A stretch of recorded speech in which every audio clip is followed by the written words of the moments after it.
how do you feel about the idea that King Charles has not ruled out paying reparations?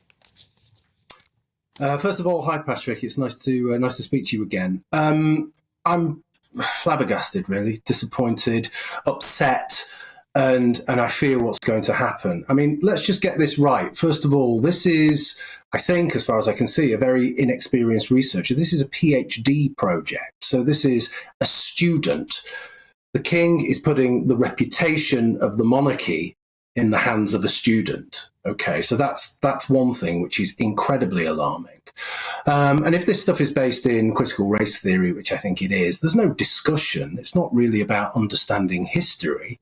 It's not about getting to grips with the past and getting a deeper dialogue.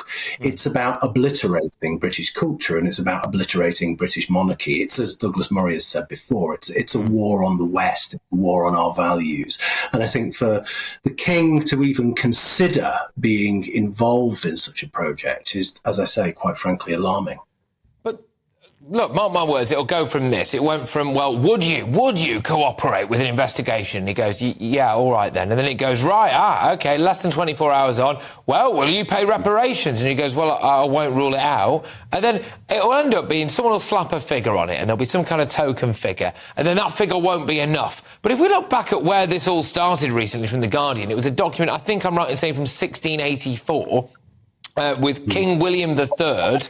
1689, there you go, just been speedily corrected, from King William III, and it equated to, in today's money, apparently, around £133,000 worth of shares, OK? So if King Charles now says, all right, well, I will split it evenly around the Commonwealth, £133,000, they'll end up adding that up to the millions, and it's just going to keep getting higher and higher and higher, isn't it? And then who pays for it? Well, I don't really think it's a question of who pays for it, because I don't think anybody can pay for it, because, as you say, there isn't a ceiling here. It will just go on forever and ever. But it's the motivation behind the whole thing. And I think, just to dig a little bit deeper into what I said before, if the lobby groups here and the researchers and everybody involved really cared about slavery, they wouldn't be obsessing about something that happened 200 or 300 years ago to one particular group of people, because slavery was global. Slavery isn't racial, it's tribal. Okay, so slavery happened everywhere.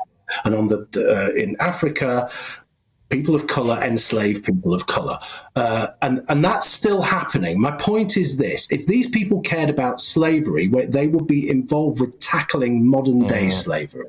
Okay, they'd be involved with... So is the implication there, Dr. Philip?